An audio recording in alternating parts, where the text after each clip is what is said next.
talk to you about how to have your students practice factors and multiples. A lot of times parents don't realize how key this is, and factors in particular are so important in higher level mathematics. So if you're even watching this, great job. I feel like most people ask me about multiplication facts, division facts, but there are lots of skills that kids need extra practice with. And before I give you some practicals, I just want to let you know that in prepping for this video, I just looked back at what I have in these as suggestions. So factors and multiples are part of the skills practice that's in the teaching guide for Apologia Math. And if you own Apologia Math, you can, obviously you're using that throughout the year, but you can also go back and just use it as a reference. Say you're a co-op teacher and you realize, oh, my students need more help with factors and multiples, they're struggling with this, just flip to that skills practice and look at all the different suggestions I have in there. So what you would do is just open to the front and look at when it's covered on the schedule for the skills practice, turn to that page, and for any different skill, we've given multiple suggestions for how you can practice. So multiples, so just quick review, because sometimes people mix up multiples and fractions. Multiples are when you multiply a number to get other things. So the multiples of 5 are 5, 10, 15, 20, 25, 30. You know, that's kind of how it goes. Multiples of 3, 3, 6, 9, 12. So multiples tend to be easier for kids to memorize than factors. They're just a little easier to grasp. One of the top ways to learn these is with songs. There are so many songs available for free on YouTube, and I tend to leave it up to families to find the style that they like. I will link some below, but it's going to be up to you what kind of, music preferences you have. Just make sure the song lists the multiples in it. The times table is another great scaffold or bridge from not knowing them to learning them. So those rows and columns on the times table highlight the different multiples. And so my son in particular, he really benefited from using the times table. So a great way to use the times table is at first, let kids look at it. And so if they can't remember, is 24 a multiple of 3? Just have the times table right there and literally have them check.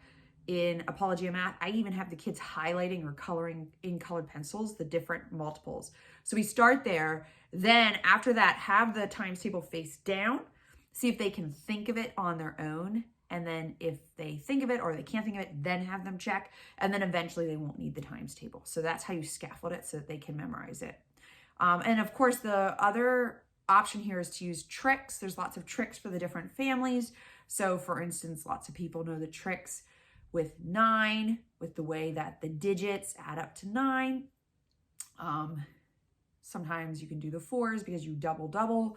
So 4 times 8, we have 8 plus 8 is 16, double 16, you get 32. So use a trick at first, but then eventually you just want to have it automatic. And keep in mind that when I'm talking about multiples, these are also multiplication facts. So it interrelates, right? That's the thing about math. And so anytime you study one topic, it's going to help you in other topics. So those are my suggestions for multiples. Factors are the numbers that divide evenly into a number. So 10 has the factors 1, 10, 2, and 5.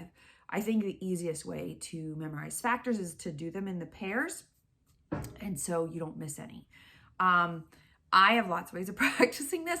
I'm really passionate about factors because factors are really important in higher level mathematics. When you go to factor quadratics and factor trinomials, if you don't know just your numerical factors, it's a nightmare. And I've lived that nightmare with many high school students. So make sure your students are really strong in their factors. One way I practice this with my kids is just verbally. So if we are out and standing in a really long line, I'll say, okay, we have 12 people in front of us. What are the factors of 12?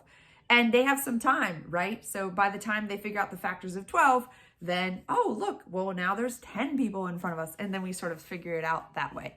And when I'm asking questions of my kids verbally, the positives are there's no prep, right? But I also give them a lot of grace. If they get the answer wrong, I'm not like, you're wrong. Because if they are getting it right, like if they can just rattle off the factors of 15, because there's 15 people ahead of us at the post office, they really know it because they have nothing to base that on. So, if they get confused, I just say real quick, nope, 5 and 3, you forgot 5 and 3, and then we keep moving. Another great way to practice factors is to do it visually with making rectangles. We use inch square tiles all the time at our house. These are really pretty affordable. You can make them yourself if you don't want to buy them, but I'll give them a certain number of tiles, let's say 15, we were just talking about that. And then we talk about all the different ways you can make a rectangle with 15 tiles. Now, a rectangle has a definition, right? It can't have random tile over here. It has to be that rectangular shape. So they'll make rectangles. The dimensions of those rectangles are the factors. And so if I give them 24 tiles, there's a lot of options, and they're able to like play and move it around like, oh, I forgot 4 and 6. I forgot 3 and 8. And that helps them with that. Worksheets can be great. I love factor tables. So factor tables, you just have the number and you do the pairs, and I teach kids to work systematically so they don't miss any. 1 and the number will be factors every single time, even if it's prime. Next, 2. Can you do 2? 3, 4. And when you get down to the point where you'd be repeating a number, you know you have them all. So just sort of that systematic approach can be. Common factors is another skill that you can fold into this easily. So a lot of times when I'm practicing factors, I'm just giving my child a number on a note card before they do the lesson that day. Let's say the number is 36, and I'm just saying, list all the factors. And if you get them all, great. To practice common factors, I'm going to give them 2. And then I'm going to say, find the factors of this number and this one, circle what they have in common. So just adding one more layer. It's not that big of a deal, right?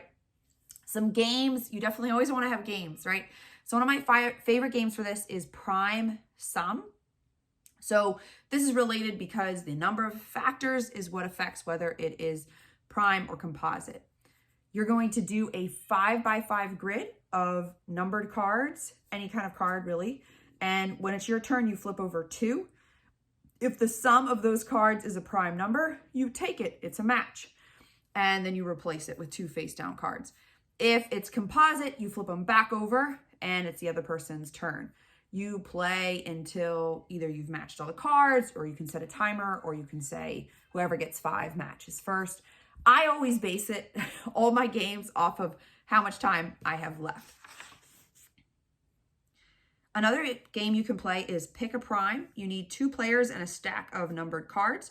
Players take turns drawing 2 cards. Now, you can use the cards as the digits of the number.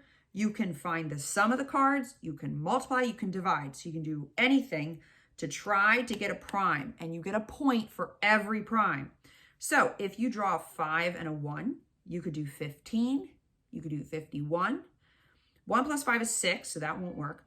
1 times 5 is 5. 5 divided by 1 is 5. So you get 4 points from those. And you play until the stack is done. Whoever has more points win. You can also just flip it and say, pick a composite. Same rules, except this time you're going to do whatever you can to get a number that's composite, and that's how you get the points.